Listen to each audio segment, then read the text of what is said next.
Good evening and welcome to the People's Business. I'm Wendy Burke. This evening we'll be taking a look at COP26, what lies ahead. The conference in Glasgow is over and Barbados has to move forward with its plans. To discuss this evening what will be on the road forward are the Honourable Marsha Caddle, Minister in the Ministry of Economic Affairs and Investment, Dr. Hugh, who is a Special Envoy for Climate Change, Her Excellency Elizabeth Thompson, who's the Ambassador Extraordinary Plenipotentiary with responsibility for climate change, SIDS, and law of the sea.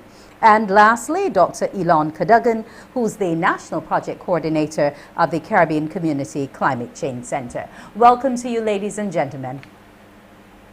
Thank you. Thank you. Good evening. Now, first off, we'll allow the Minister to kick off the discussions. She would have made her presentation at Glasgow in terms of securing for us some funding. Can you tell us what your major role at Glasgow was and how successful were you? Thanks, Wendy. Good evening, everyone.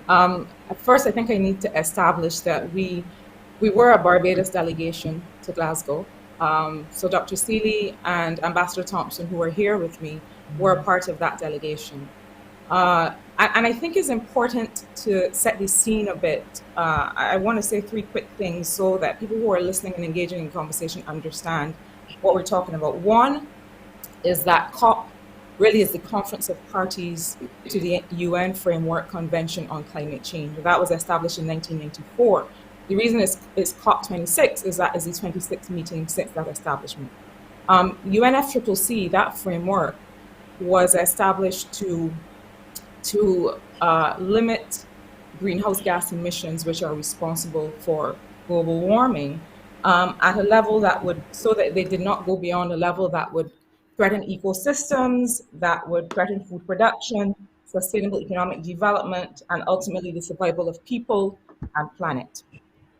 At the 21st meeting thereafter, COP21, the Paris Agreement was signed with some more specific targets. So I think it's important to understand that people understand that we're talking about a UN convention that meets annually to track its progress, and that the outcomes that we talk about have to do with the agreements under that convention.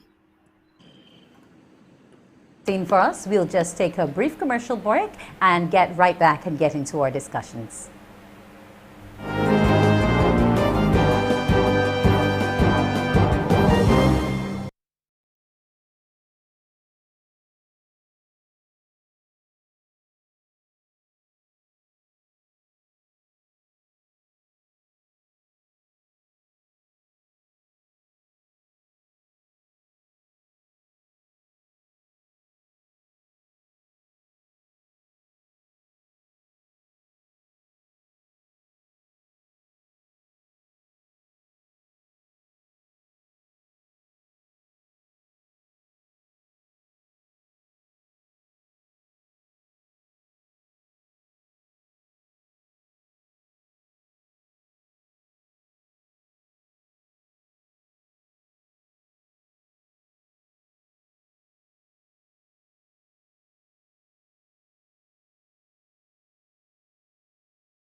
And we're back.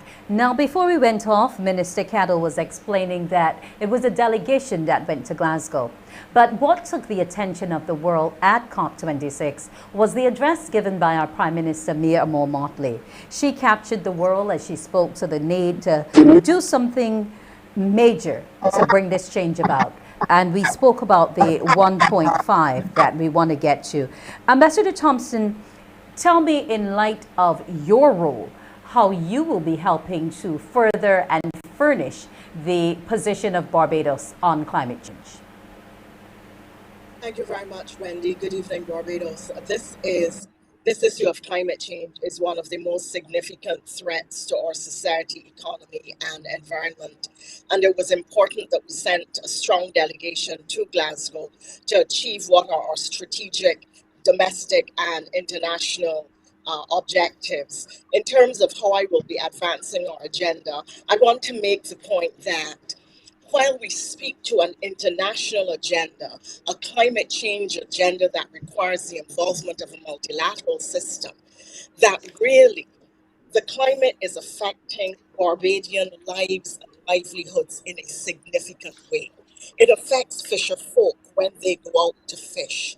It affects the people in St. John and St. Joseph when they open their taps and they're dry, not only because there have been years of perhaps not improving the infrastructure, but because the reservoirs have no water, because Barbados is one of the top um, water scarce countries in the world. We are as water scarce as sub-Saharan Africa. So when we talk about going to this international meeting to mobilize resources, it really is to mobilize financing that will deliver on a domestic agenda that improves the quality of lives for Barbadians. And in relation to my role is to ensure that there is a merger of the global and the national, so that our strategic objectives at the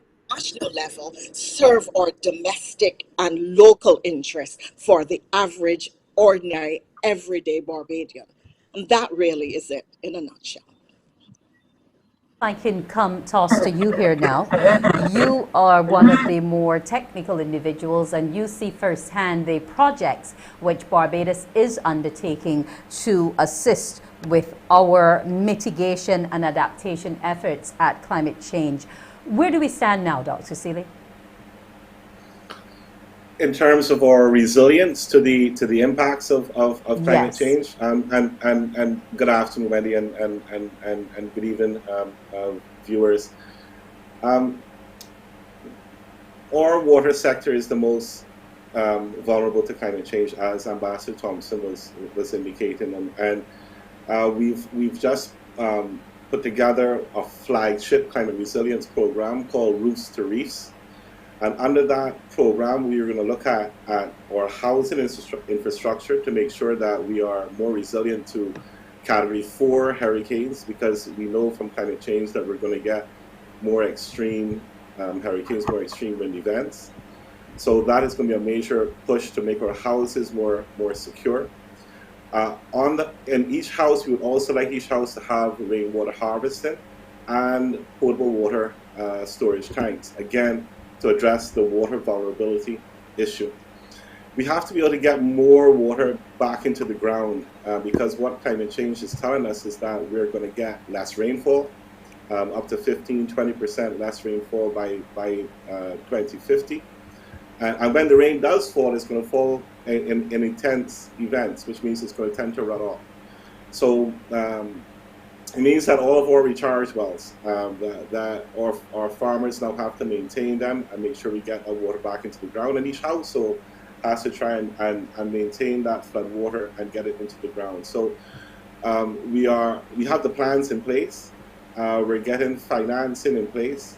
There's considerable work that has to be done to protect our coastal resources as well. We are fortunate in Barbados that we have one of the best data sets and one of the best examined and analyzed coastal zones in the region. So we know the problems and we know what we have to do. to fix them. But Okay. that's to deal with Our 1.5 resilience. degrees of warming. Yeah, but Yes. that's also to deal with 1.5. If we Okay. go above 1.5 degrees of warming, if we get into 2.4, which is the direction that we're heading, then we start talking about loss and damage, which is permanent, irreversible consequences. Yeah, so I'm not saying that we can adapt to everything. There are limits to what we can adapt to, and we're going to try our best to adapt. Okay. That's on the resilience side. Okay. Dr. Cadogan, if I can just come to you quickly. The Caribbean Community Climate Change Center, the 5 Cs, you all have been doing a bit of work, not only in Barbados, but across the region. Firstly, tell us about your WSRN project here in Barbados with the Water Authority. And then also, what are the CARICOM countries as a whole most pressed about when it comes to climate change? Okay, hi, good evening. So you asked specifically about the WSRNS Barbados project, which stands for Water Sector Resilience Nexus, a Sustainability Barbados project. And I'm glad that Dr. C would have mentioned resilience just now, because within the WSRNS Barbados project, the one that I am the project coordinator for, resilience is a very big key component to the project. The project has 4 components. It really deals with the integration of the energy and water nexus, as Ambassador Thompson has stressed before. That Barbados has been within the top 15 most water scarce countries in the world. So you can understand why one of the first projects awarded by the GCF as a grant, the grant portion is about $27.1 US. You can understand why it has a heavy focus in water and the energy sector. For example, component 1 deals with the installation of PV systems to power the 3 largest pumping stations in Barbados, as Bell, Hampton, and Wilmington. Component 2 then deals with the revolving adaptation fund facility, where households and small businesses could apply for a grant or loan depending on which you qualify for. Component number 3 would have seen the replacement through the co-financing option, which is very critical for these projects. Co-financing, and they would have replaced the 22.1 kilometers of mains. Under the GCF grant portion, we would have also delivered 6 water tankers to Barbados, which are actually on the road. And component 4 deals mainly. Actually, under component 3 as well, we have the personal tank program and the rainwater harvesting program as well. And component 4, that is the capacity building, both at the Barbados Water Authority and also the partners that deal with the DWAN, or generally in the water sector and energy sector. And generally, how are the 5 Cs dealing with the rest of the CARICOM nations? Right, so I'm proud to say that Barbados actually was the first GCF fully funded project from the GCF in the Caribbean through the 5 Cs. And basically, what we want to do is to replicate this project across the Caribbean. We have a lot of countries who are very interested in the project. And I'm glad that Dr. Seeley would have mentioned the Route to Reef program, because I know that one of the things that came out of COP is that a lot of other CARICOM nations were looking at the success so far, the Route to Reef project, and the fact that it's taken it basically a holistic perspective and just not a piecemeal.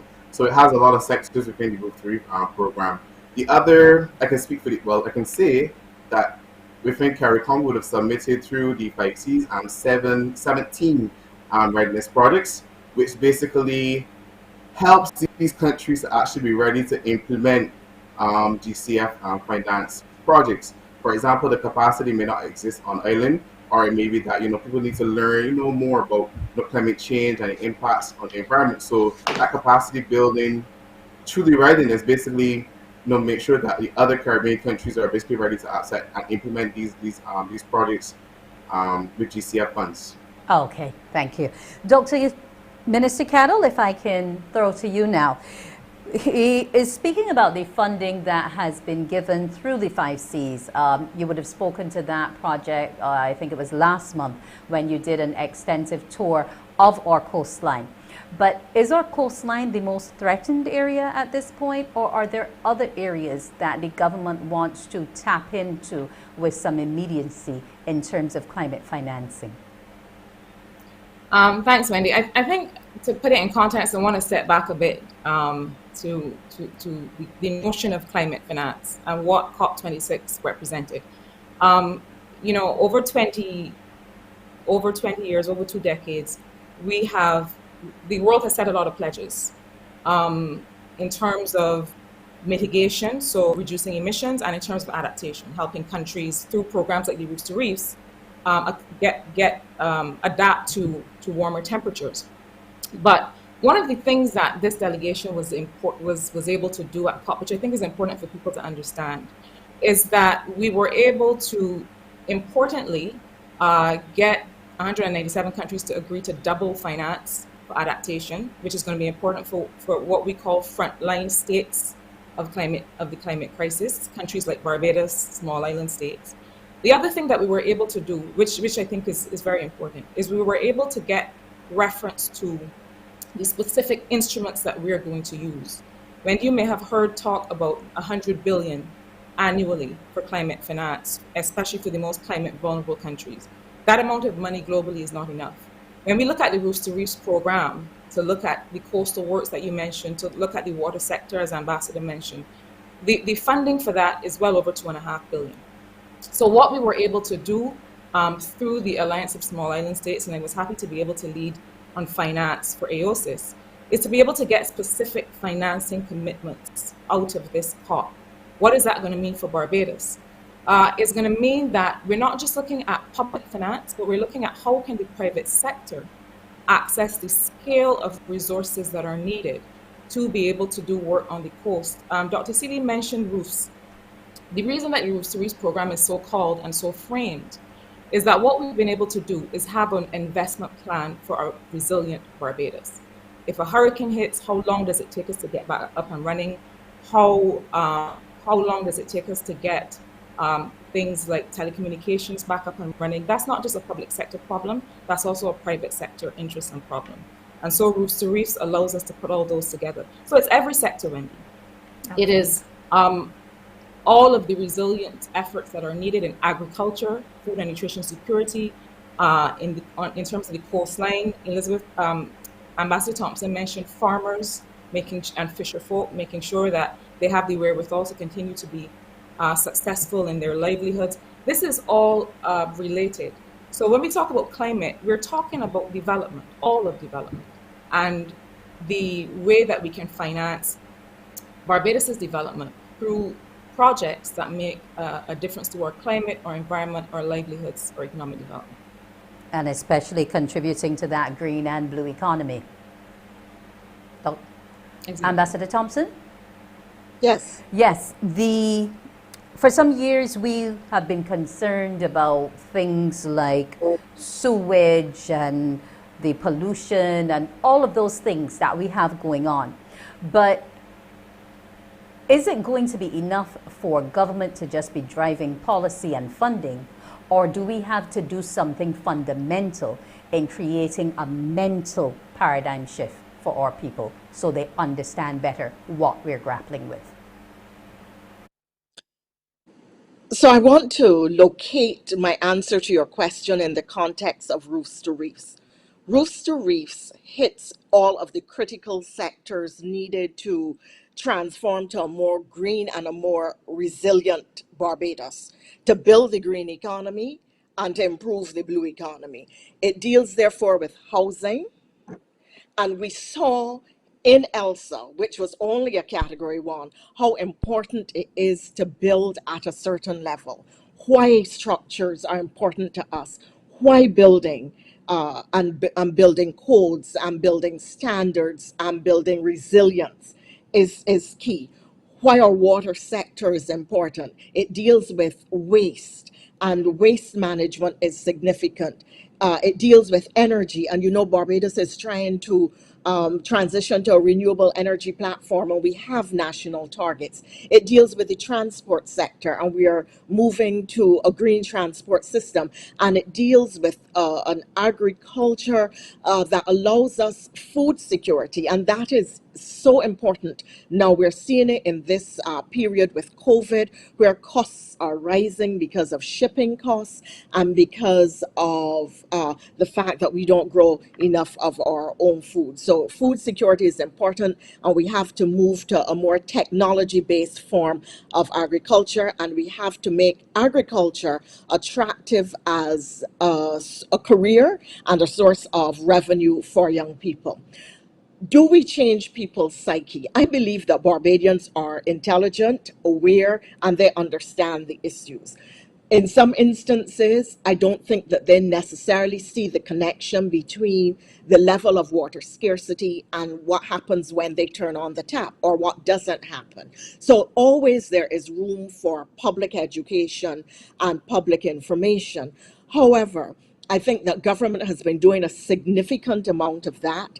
Or what is also needed is for government to take the leadership and to bring in more blended finance, to bring in more private sector involvement. Government, these transitions about which we are speaking, whether it is in the agricultural sector, fisheries, building better homes, stronger homes, whether it has to do with waste, whether it has to do with energy or water, these are very expensive infrastructural developments. It is very expensive new structures and new technologies. And therefore, the private sector has to be able to invest and to see Barbados as an attractive investment. And why the COP was so important is because the Prime Minister has been talking, for instance, about Barbados is the lead country in the world with disaster risk clauses, where in the time of disaster, or debt payments are suspended and the resources saved go immediately to your immediate development, restoration, and remediation needs. Those have now been adopted by the Bank. That is an example of Barbadian leadership. A small island developing state bringing a model that the global development system is adopting. In addition, at Glasgow, the Prime Minister spoke to the issue of special drawing rights. Now, a lot of these meetings have technical language, but I want to break it down for you. In the global finance system, there is a sort of fund that's called the special drawing right, and all countries are entitled to draw from it. It is based on a percentage of your economy. So the big countries, the large economies, get the most money. What Professor Avinash, who has been leading this for the Prime Minister, and what the Prime Minister advocated in her speech and has been taken up and made its way into the text for the first time in history, largely because of the interventions and advocacy of Minister Caddle, is that part of the special drawing rights, instead of just being allowed to sit in a fund because they're unused, that developed countries could put some of the special drawing rights that they are not using at the disposal of small island developing states and other developing countries, using a mechanism where private sector companies will compete for these resources to implement green solutions, green projects, and blue economy projects in developing states, so that immediately We resources. Yeah, we just have to go to commercial break quickly. When we return, Minister Caddle, I'll ask you about how you see that private sector initiative being driven and what interest has been shown by them thus far. The People's Business will be right back.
And welcome back to the People's Business. Today we're discussing COP26, what lies ahead.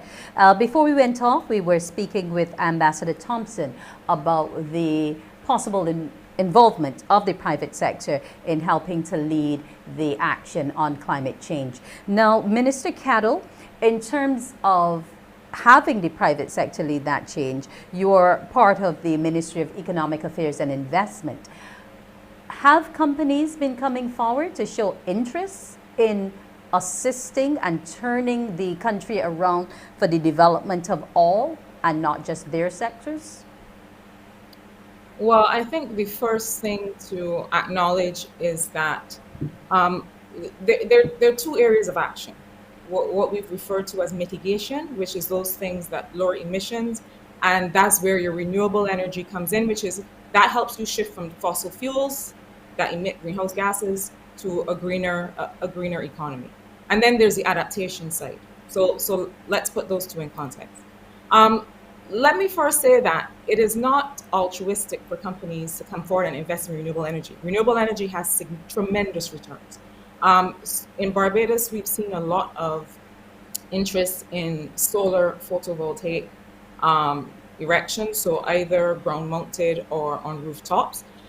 In fact, I think that one of the things that is built into roofs to reefs, one of the things that is important to talk about resilience at the individual and household level is to make sure that Barbadians are able to have the wherewithal to invest in renewable energy and water storage and so on in their own homes. And we are working as part of Roofs to Reefs on financial instruments like revolving funds and so on that can help Barbadians be able to retrofit their homes in that way. And there has been a lot of interest in that. So that's at the individual level. But I want to be clear that we have been seeing a lot of interest in renewable energy projects, not necessarily because it is about assisting, as you said, Wendy, but because because it has a return. It has returns of somewhere in the area of as much as 15%. And Barbados has committed to reduce greenhouse gas emissions by 70% in 2030. By 2030, we're glad that the private sector has come on board to help us execute that energy policy, and we have made significant policy changes to be able to make that happen. I'll give you just a recent example.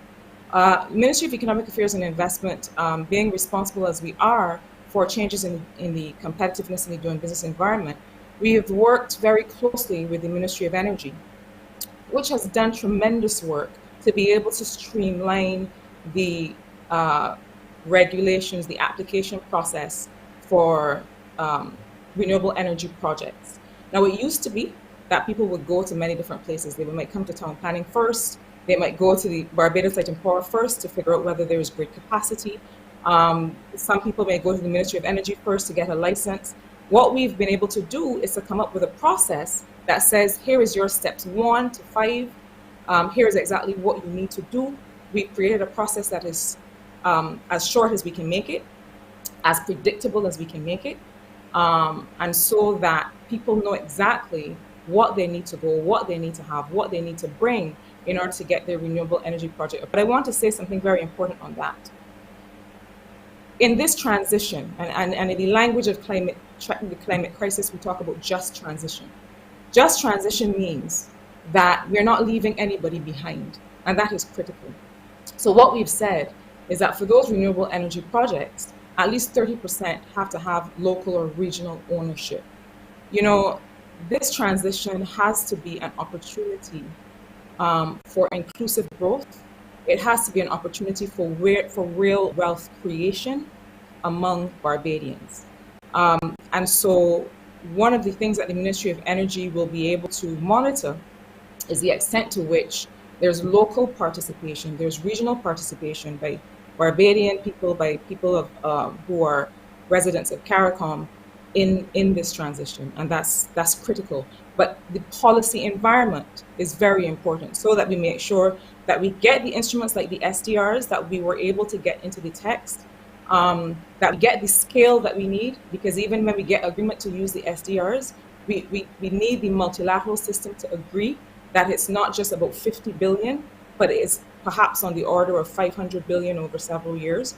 But we also have to make sure that we're not just talking about big business, that we have to come up with a framework where every Barbadian can earn wealth through this process. Okay, so that's where we're at. We're looking to ensure that we not only sustain, mitigate in terms of climate change, but that we also see economic benefit for all in this process. Now, Elon, you have spoken to the projects which Barbados is undertaking, and the fact that Barbados has brought up a lot of best examples for the others to follow. But outside of what we have been doing here, are there any other projects within the CARICOM framework which stand out for you that not only speak to bringing about climate change, but also to the enhancement of those regional economies? Okay, well, when you ask a question, there's one that specifically comes to mind, and that is the project in Bahamas. I can't remember the name exactly right now. It's also funded by the Green Climate Fund, but why it stands out is because they also look at the impacts of climate change on human health.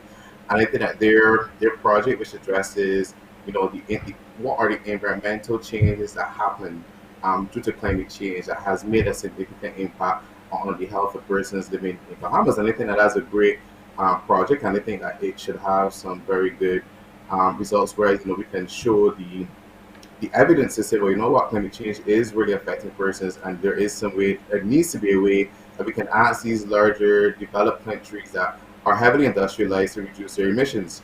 And then I'm glad that Minister Caddle would have brought that to the table, because one of the things that going to COP was really to be an advocate, coming from the CARICOM Climate Change Center for all the countries within the CARICOM.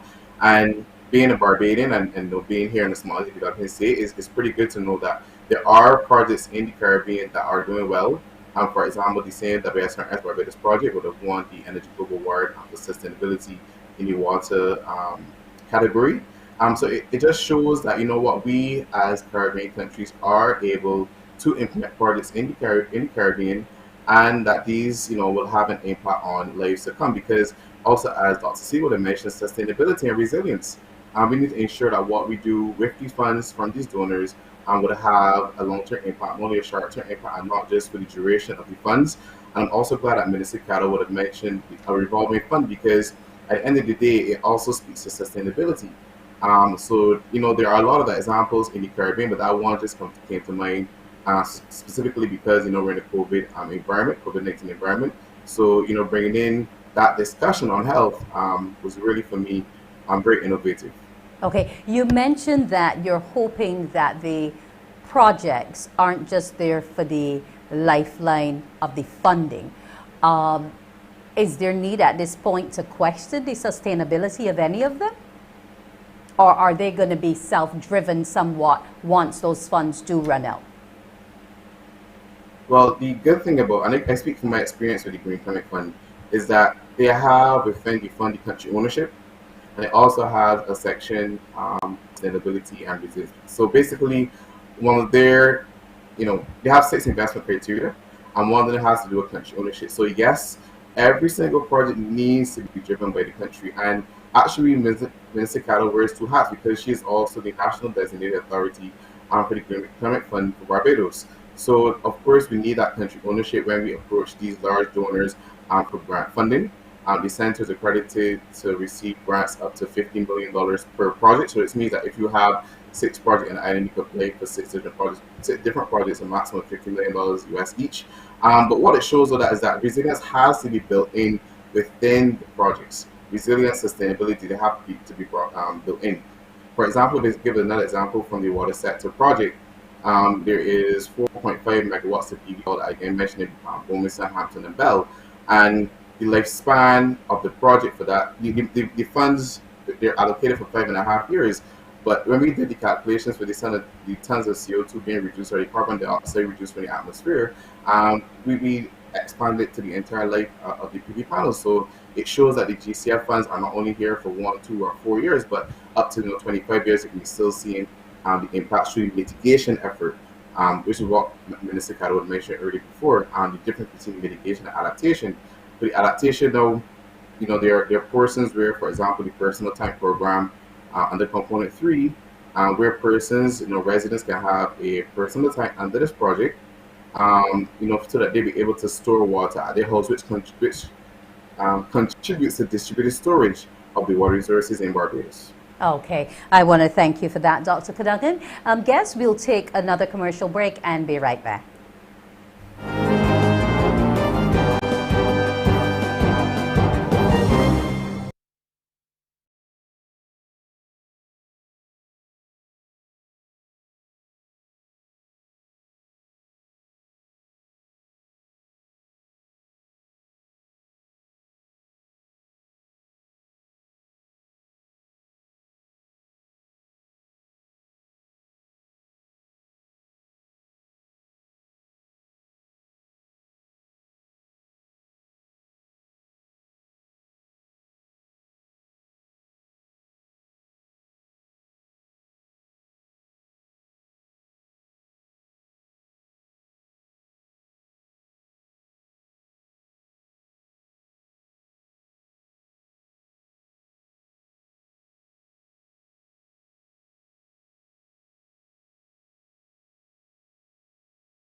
And we're back. I want to turn my attention now to the issue of sea level rise and what is happening within our seas. And I would like for Dr. Seeley and Ambassador Thompson to weigh in here when we're looking at an area that we don't necessarily control. There's nothing we can do to manipulate the tides. We might decide, well, we're going to treat our sewage, we're going to ensure it doesn't get there. But how concerned is Barbados about sea level rise, Ambassador Thompson? Thank you very much. Barbados is extremely concerned about sea level rise. I was proud as Minister of Environment to have led the project for the boardwalks along the coasts of Barbados. And people think in terms of them as beautification and um, relaxation, recreation, but they are really an engineering solution to a climate change problem to stabilize Barbados's coastlines.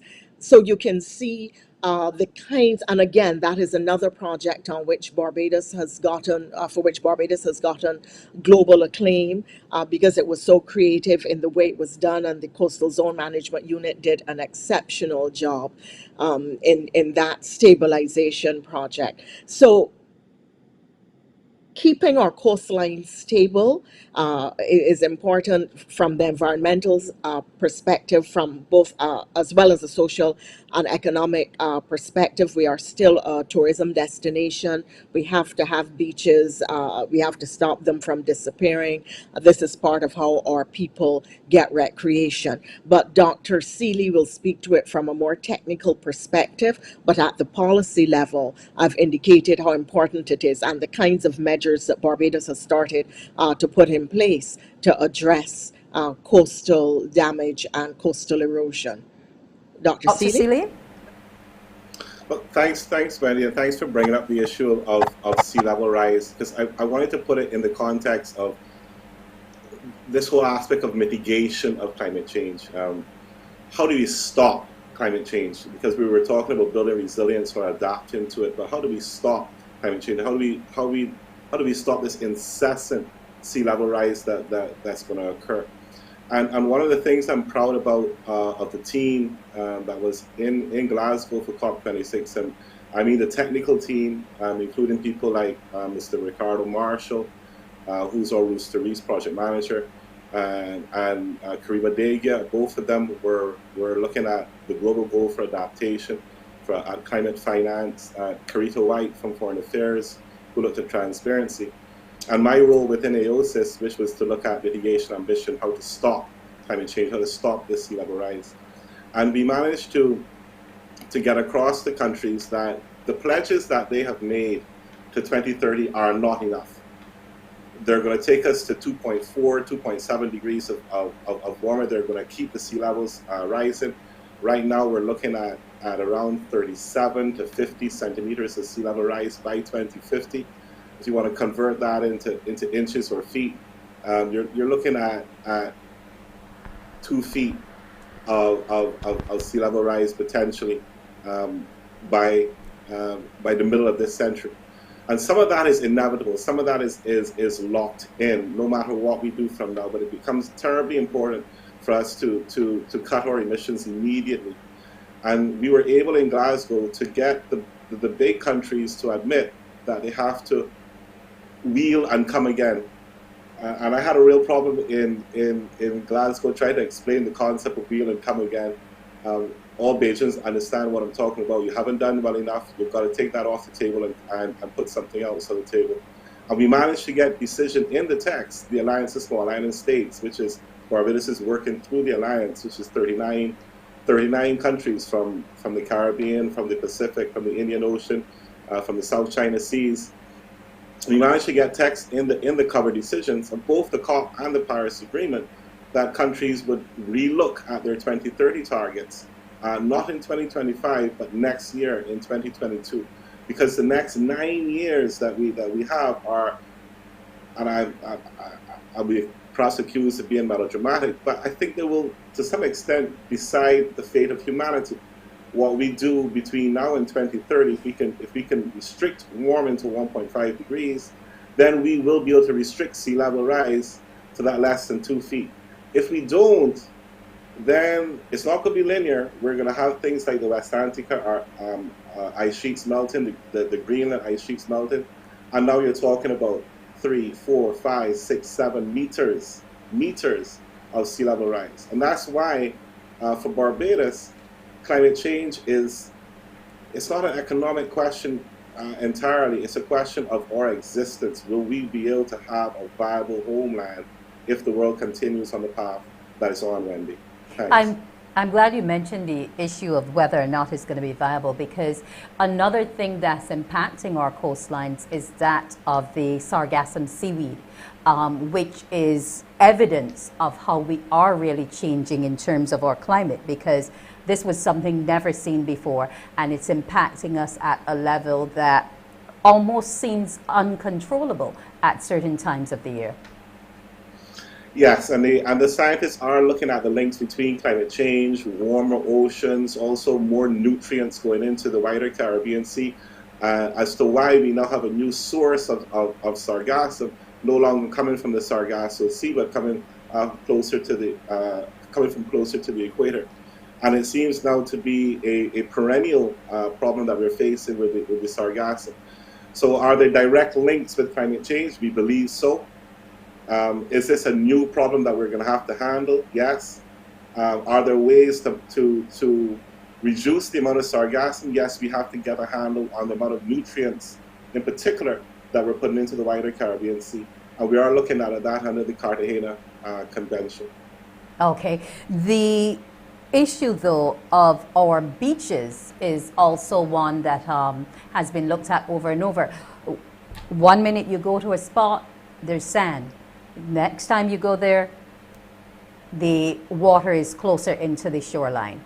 All right. I know the government has done, as Ambassador Thompson spoke to, some lovely work in terms of creating the boardwalks, but it is not all areas of our coastline that are fit for that type of project mitigation. Yeah, we're facing a crisis on our coast. There's no doubt about that. We're seeing receding coastlines along our west coast and on our south coast as well. As I indicated earlier, Wendy, we've got a lot of data, and the data is showing negative trends in terms of erosion of our beaches, and that's going to get worse with this sea level rise. And then the other insidious thing that's occurring to our oceans is that they're becoming more acidic. Their pH is dropping, so that anything that has calcium in it, calcium carbonates, like our corals, will literally dissolve if the oceans become too acidic, and they're under considerable stress. And that's the reefs part of our rooster reefs. We're going to try to, we can't stop ocean acidification, we can't stop sea level rise, not as a country, not on our own. We can go on the global stage and advocate, and we are doing so strongly. But we can reduce the stressors that we are causing on those reefs. So go after the pollutants that are coming from land that are affecting the reefs, and that we will do so. And there's also a new technology out there that allows us to transplant coral, to regenerate corals, and we're looking hard at those technologies. We will deploy pilot projects along the West Coast and the South Coast, and those technologies that hopefully prove viable, then we will go for wide-scale deployment. You said we will. Has it started as yet? Or are you still gathering? We're gathering information, Wendy. There are some pilot projects already ongoing, not only in Barbados, but in Belize and other countries as well, that are quite promising. And I've mentioned the corals. I haven't mentioned our mangroves and our seagrass beds as well, which play vital roles. There was actually some text in the decision in Glasgow that referred to nature-based solutions and the importance of nature-based solutions. And I thought that was pivotal as well, because that comes straight back to our coral reefs, our mangroves, our seagrass beds, and the tremendous services that they provide for not only our environment, but for our livelihoods as well. Okay. Thank you so much, Dr. Seeley. Let's hope that we can all do our part in pushing it forward. Now, I believe we have to go to a commercial break, and when we return, we'll talk about more investment in climate change.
Welcome back to The People's Business. We're looking at COP26, what lies ahead. Minister Caddle, now we spoke to the fact that financing is in all, and all sectors have to be on board in terms of what we're doing. Looking at where we are now, what is the roadmap going forward in terms of ensuring that Barbados meets its goals by 2030? Tell us where we're going to be at 2 years, or hoping to be at 2 years from now, and as we go along? What's the roadmap like? Well, our goals that need to be met don't only relate to our reduction in emissions that you will see in the national energy policy. Those targets speak to the 2030 timeline. And so, as I mentioned, we are seeing a lot of interest in renewable energy. That the 70% reduction in greenhouse gas emissions relies heavily on the energy sector. It relies heavily on that transition from fossil fuels, from oil and gas to renewable energy.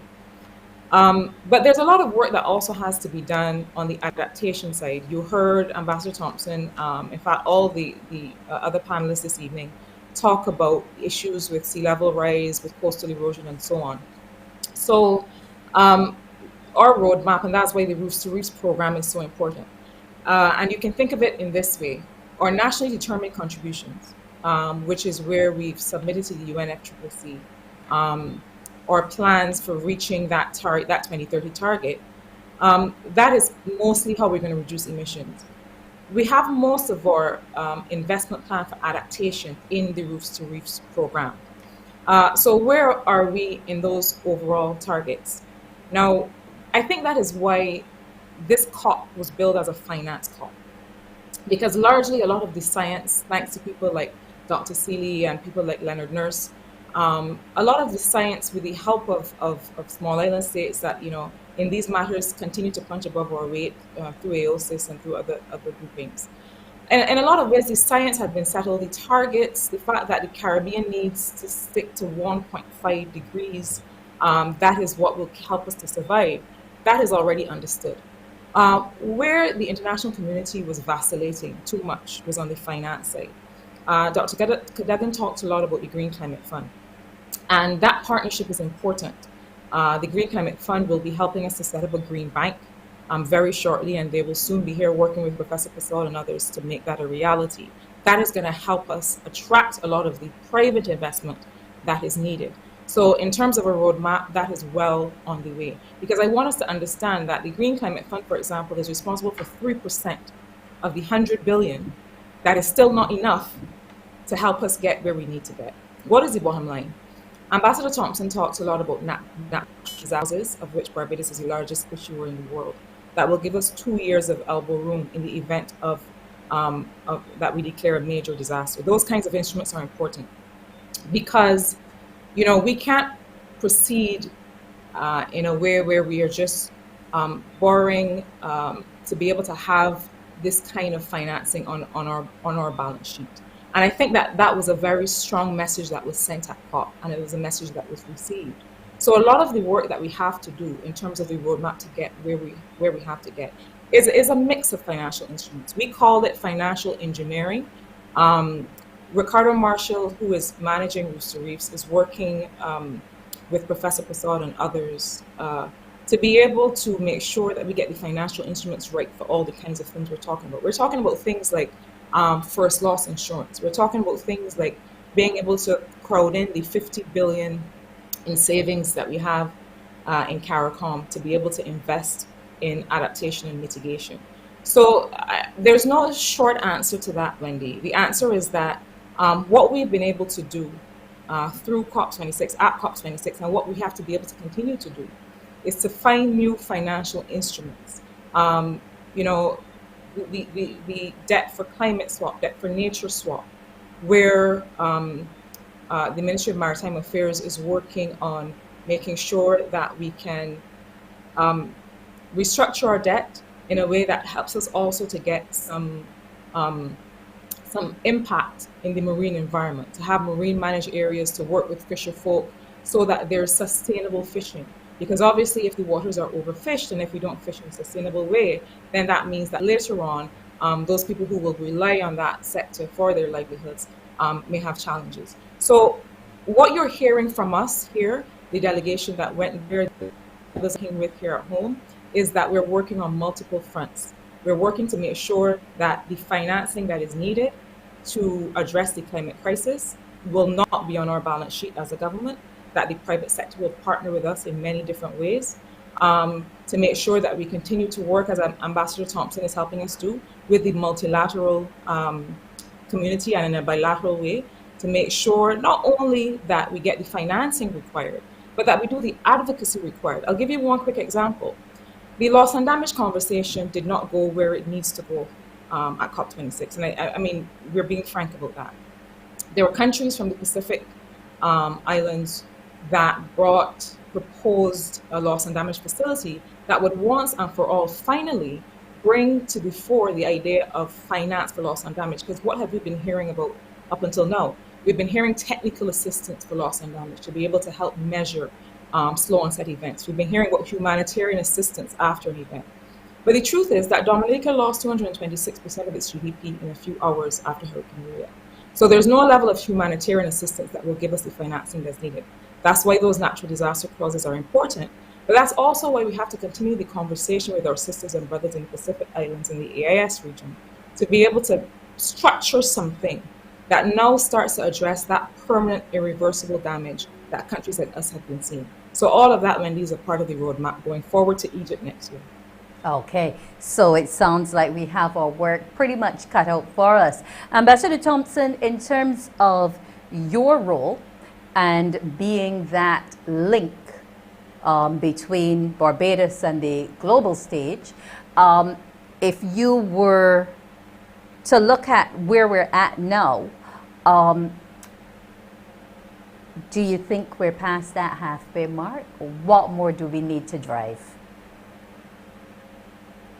I'm not sure how you are measuring the halfway mark. No, it doesn't have to be halfway. Just tell us where you believe we're at and what more has to be done.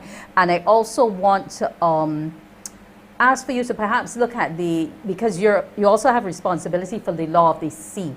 Have we been looking to change fundamentally any of the things which are prescribed in our region to protect us a little more? Okay, so in terms of where we are, let me just say that I think that Barbados did exceptionally well at this COP. You spoke earlier about finance and renewable energy finance. In 2021, this year, it is anticipated that $820 billion in new energy finance will be mobilized. $530 billion of that is expected to be renewable energy, so that it is important that we move toward a higher level of renewable energy investment in Barbados to reduce our own ecological footprint, but to help to maintain our commitments relative to our brothers and sisters in the global community. We speak about NDCs, nationally determined contributions. That's just a technical expression that means our plans, programs, and policies for bringing ourselves to 1.5, the target which the International Panel on Climate Change has set. In terms of where we are, and I want to stress, because there's been some conversation around it, Barbados did exceptionally well at this meeting with a really small team.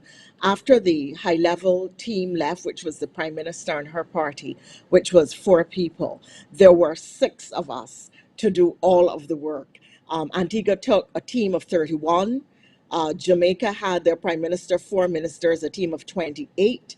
Belize 30, St. Lucia 15, Guyana 12, St. Kitts 11. And it's important to let the public know, when they hear things about how many people went to COP, the return on investment that these 6 people were able to get. Of course, information has been put out about the team, which has been highly inaccurate, but that's not the point. In terms of where we are, let's face it, these negotiations are complex.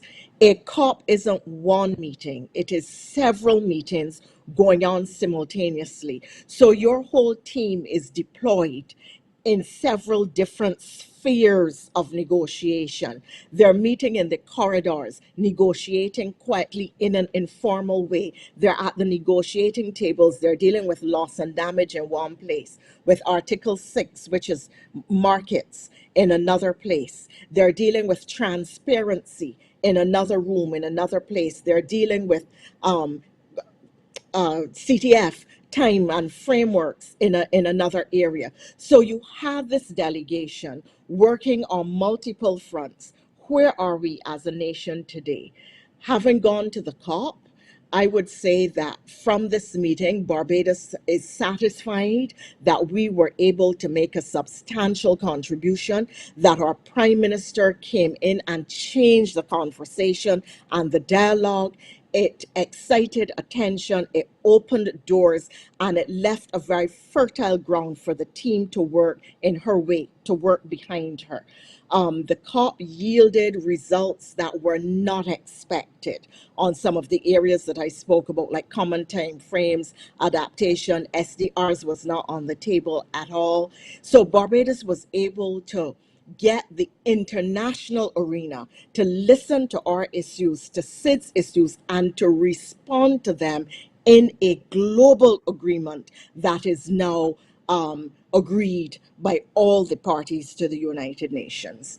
At the we have to concede that not everything we wanted we got. That is the nature of a negotiation. Everybody walks away with something, not with everything that they wanted, but you live to fight again. Negotiations will start again. We have another COP next year, COP 27, and we will keep pressing for these things. At the national level, we are formulating our policy and programming to make sure that Barbadian quality of life is improved, and that in the critical sectors which are on the absolute front line of climate change, that we are effecting the necessary changes that will make a difference for the people of Barbados. So I would say that if you're using a halfway mark, we are past the halfway mark, but we haven't gotten home yet, and we are going to keep pressing until we get home.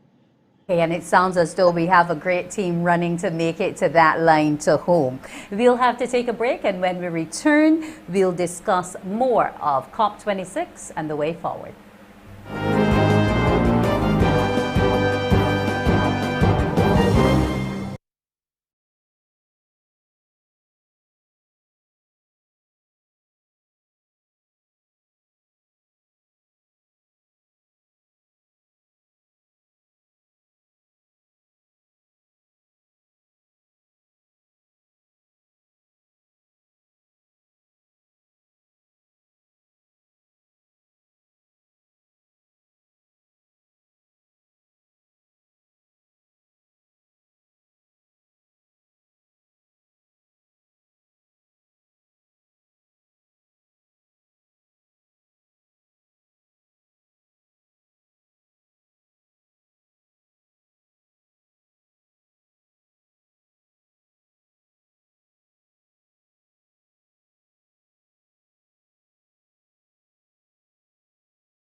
And we're back.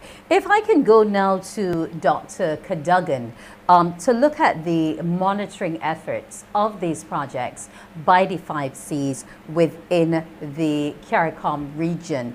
How often do you check in to ensure that all of the projects are meeting their targets, they're following all the guidelines, etc., associated with the funding?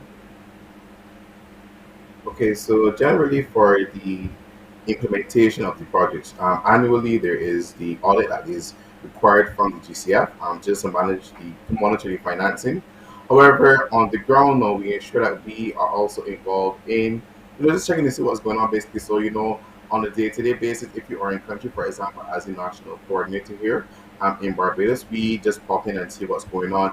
And it also helps to also pop in with the beneficiaries. So, for example, for the WSRNS Barbados project, we're actually now going through the midterm evaluation, and the consultant would have flown into Barbados and would have had, some checks at the BWA regarding, for example, the SCADA system, the installation of the PV panels at Wilmington, the work that we're doing, the geotechnical work that we're doing at the Hampton pumping station. So they're basically some spot checks that are done, just to ensure, and it's not about checking to see what's going on, just to have that conversation. Okay, how can we support you guys?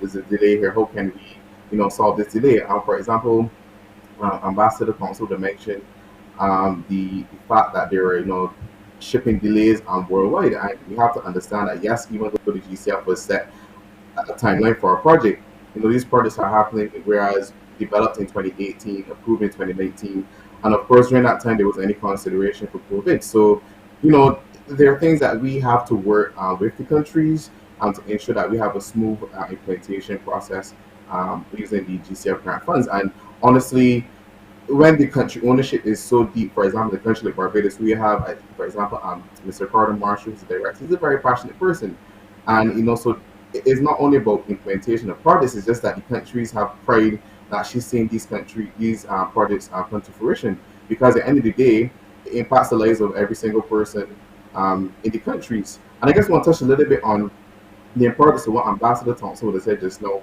regarding the size of the delegations going to COP from CARICOM.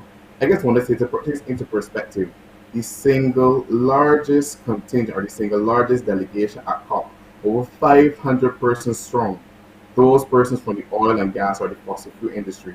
So when we talk about the success of the Barbados team at COP26, just put that into perspective. All right, I just want to add that a little bit at the end. Okay. Now, I'm glad you raised the issue of... Yes, please. Sorry, yes, Marsha. I thank Dr. Cadogan for that very good response. But I wanted to support what he said in terms of the passion that we have among the people who are also managing the projects here, along with the 5Cs. We have a wonderful relationship with the 5Cs, and they are, of course, implementing 2 projects with us. But I also want to mention that Barbados has a framework for managing its capital works program, for managing its public sector investment program, which is under the Ministry of Economic Affairs and Investment. So these projects fall into that very broad capital works program. The project that Dr. Cadogan coordinates is just one of those across areas like infrastructure, so Ministry of Transport and Works, Ministry of Agriculture, so across sectors. And we have a planning and priority subcommittee of cabinet that is chaired by the Prime Minister. And we meet regularly to make sure that the projects are not just meeting the discrete targets that are in those project documents, but to make sure that the projects are working for all Barbadians. So that is the framework that we use. So while we have people like Elon, who is doing tremendous work on this particular project, the government has its framework for managing the PS, the Public Sector Investment Program, making sure that it is funded, making sure that we identify the resources, making sure those resources are properly executed, making sure that the necessary audits are done where necessary.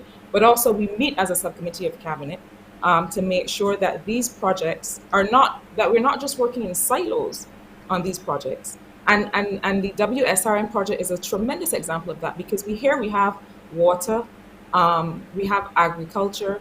We're making sure that these sectors that need to speak to each other and need to be integrated are so integrated.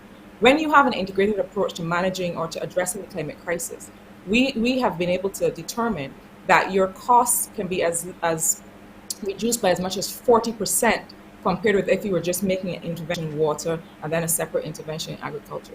So I just wanted to support Elon's response to give that by giving that context. Okay. Outside of the linkage, Minister Caddle, of the agricultural sector to what's going on at the BWA, are there any other projects that are going to be targeted toward climate change and adaptation to help that sector out?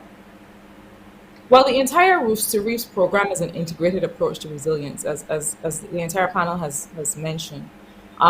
So, the Roofs to Reefs program is, we have, along with Ricardo Marsha, what we've done is we've framed it as an investment plan. So we're talking about every sector.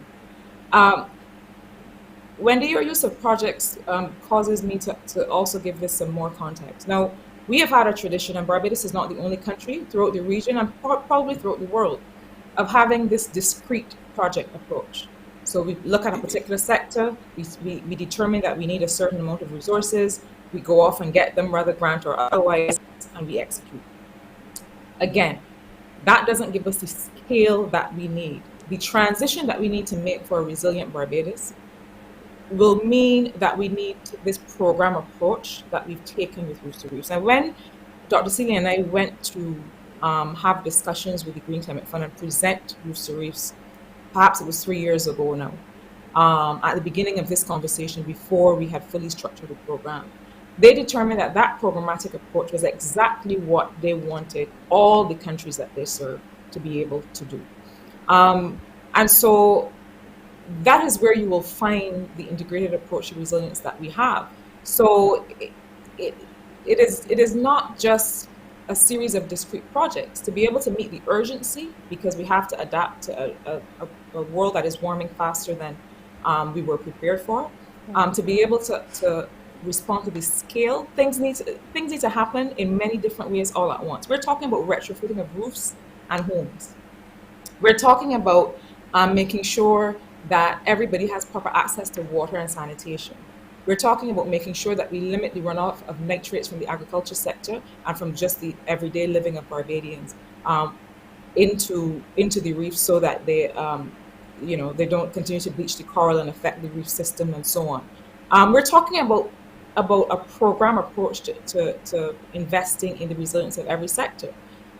So it is not that there are a series of individual projects, Wendy. It is that it is an entire program that we're making sure that we bring in the private sector. We're making sure that where possible and where it's not going to compromise the access of Barbadians, that we can also have public-private partnerships. And then there are also going to be projects that will need to be funded probably more directly from the public sector, and that is where the all-important grant finance comes in. But it's not an approach. It is an overall program, and it is the development model for Barbados, probably for the next 2 decades. For the next 2, I didn't decades. hear your. Oh, okay, because you cut out there a bit. Okay, now we have to go to commercial break shortly, but I want to address something with you quickly, Dr. Seeley, and that is this whole issue of coral damage and the impact that the tourism sector has been playing on it. Other parts of the world, people have been calling for all kinds of levies, etc., not allowing cruise ships to dock in particular parts. Are those our issues, or are our issues mostly the bleaching of the coral and then dying off? Well, thanks, Wendy, for the question. Can I go back quickly to one of the specific projects that I'm very excited about in terms of the water agricultural sector, and that is reuse of water. Okay. And the fact that we're going to pump a lot of money into investing in the Bridgetown wastewater plant and the South Coast plants to reclaim that water and to use that water for agriculture and for groundwater recharge. I think that's a significant direction we're heading in. The farmers will be happy. Absolutely. And we've been having discussions with the Ministry of Agriculture as to what's an affordable price for those farmers, but the Water Authority also recovers on its investment. and I think that we're close to getting agreement on that. Okay. On the issue of the coral reefs, or offshore or near shore, greatest economic assets. Without those coral reefs, we don't have beaches. Without our beaches, we don't have tourism. Without tourism, right now we don't have an economy. We've learned that with COVID. The mechanical damage caused by the cruise ships, right? I think you're referring to the time as well when we had a number of them anchored offshore. Was significant, yes. Should be avoided in the future, yes. But it's not the primary driver of the damage that's occurring to our coral reefs. I've mentioned the warming of the seas, and that's causing the bleaching of the corals. The nutrients that are coming into the water, they're causing algae to grow.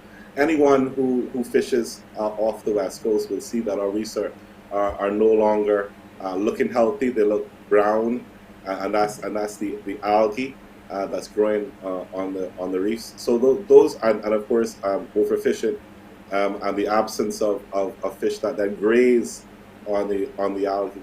So those are the biggest drivers of the problems that our reefs are facing.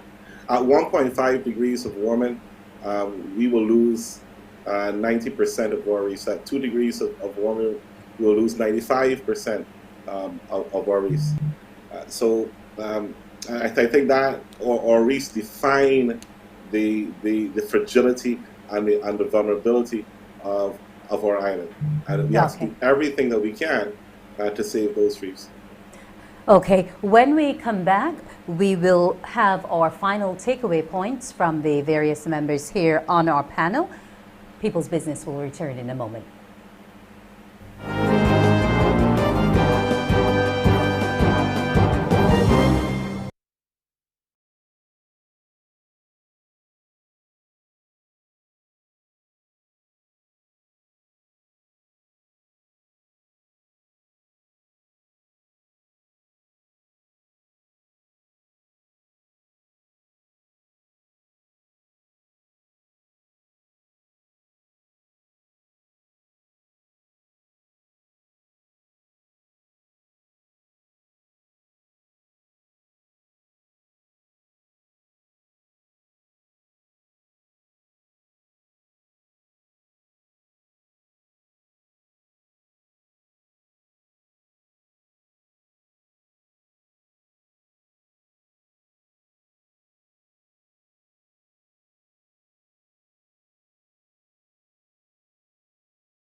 And we're back. It's about time that we're wrapping up. And I will go to Dr. Cadogan now, Dr. Elon Cadogan, who is the National Project Coordinator with the 5 Cs, for your final takeaways from COP26. I think one of the major takeaways from COP26 for me will basically be, trying to use our actions as, Caribbean cities and Caribbean in general, and to demonstrate to these larger industrialized and developed countries that, even though that we're small and we globally contribute, peanuts to the total greenhouse gas and carbon dioxide emissions, that we continue to set that example, and hopefully they would, honor their pledges over the years. Okay. Dr. Seeley? Wendy, this is the 26th time that the world has met to try and deal with climate change since 1992. And I've attended half of those COPs since 2007. I think the only one I missed was in 2018 when we had the sewage crisis on the South Coast, and I was asked to stay home to help deal with that. I'm really, really proud to be a Barbadian after Glasgow. We were well led by Minister Caddle and Ambassador Thompson. We had a strong technical team with the Deputy Permanent Representative to the UN in Carita White and the Rooster Reefs Project Manager, Ricardo Marsha. We had a strong coastal engineer in Cremadega, and we had a youth ambassador because it's our youth, our children that this is all about. And Wendy, the proudest moment of the COP was right at the very end, when the president of the COP, Alok Sharma, quoted our Prime Minister in his closing speech, and the EU head of delegation quoted our Prime Minister, and saying that 2 degrees is a death sentence. So what I came away from with that COP is that a small island can make a big difference on a global stage. Okay, Thanks. Thank you. Ambassador Thompson? You and I are aging now. We talk about our first COPs. My first COP was Kyoto. So you know how long I go back. But like Hugh, I would have to say that we were extremely well led by the Prime Minister, and I felt extraordinarily proud to be part of the team at Glasgow. I think we accomplished a great deal. I do understand the international framework, but for me, it is that we went to COP, we made a difference. We made a difference in our advocacy for small island developing states and developing countries generally. We created greater sensitization. We put models and suggestions on the table which have been accepted, endorsed, adopted, and are being pursued and talked about. And we were able to speak to and get agreement on the mobilization of resources that will create greater opportunities and jobs for Barbadians here at home and make life better for Bajans. It is an excellent outcome for our country, for our Prime Minister, Minister Caddle, and the team that went to Glasgow. We fight on. I think that is the one of the lessons for me, that no matter what we accomplish, we must keep fighting for our country and for our people. And that is what I know every member of the team and our Prime Minister will be doing. So that is my takeaway from Glasgow. We didn't get all we wanted, but we got quite a lot, and we keep pressing forward for more, forward for our people, forward for our country. Thank you. Minister Caddle, the final takeaway goes to you. Thank you. I am extremely proud to be a part of this delegation. I think perhaps one of the moments for me that was very instructive and really perhaps the approach is to see small islands across the world through the Alliance of Small Island States really integrate.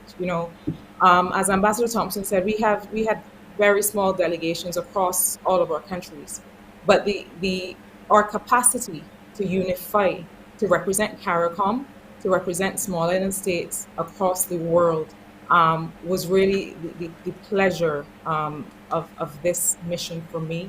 The fact that we were able to put on the table and get agreement on the kinds of things like specific financial instruments that had never before ended up in decisions.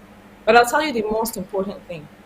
Every day as we ran around to different meetings, as we stayed up, Hugh to 2, 3 in the morning, Ambassador Thompson, and Dr. Cadogan as well, I'm sure in his own meetings, there were people there who were demonstrating, who were advocating, young people, some as young as 6 and 7 years old, different groups, who were talking about the importance of the climate crisis and what it would mean for them. And every day, as I watched them and as I listened to them, I also was reminded about the importance of this work for every Barbadian. The importance of making sure that people after a hurricane can remain secure, the importance of making sure that shortly after people can return to their jobs, that people's lives are saved in the event of an extreme event, of making sure that with everything we do, we have nutrition security, we are able to have better lives for people and opportunities for young people, to make sure that we have a Barbados that young people can inherit, that they can build wealth from, that they can build prosperity from. The takeaway for me is that that is what we will continue the battle for, because these issues are not esoteric. They go to exactly how people live and how people can experience a real sense of well-being in their lives. So that was my takeaway. Okay, I want to thank all 4 of our panelists this Sunday. The Honorable Marsha Caddle, Minister in the Ministry of Economic Affairs and Investment. Dr. Hugh, who's the Special Envoy for Climate Change. Her Excellency Elizabeth Thompson, Ambassador Extraordinaire Plenipotentiary with responsibility for climate change, small island developing states, and the law of the sea. And also Dr. Elon Cadogan, who is the National Project Coordinator of the Caribbean Community Climate Change Center. I want to thank all 4 of you for joining me tonight, and here's wishing all of you well in your work going forward as we as Barbadians want to see our climate issues addressed. Thanks for being with us, and I want to thank you, our viewers, for joining us this Sunday night. That's been The People's Business. Join us next week. I'm Wendy Burke.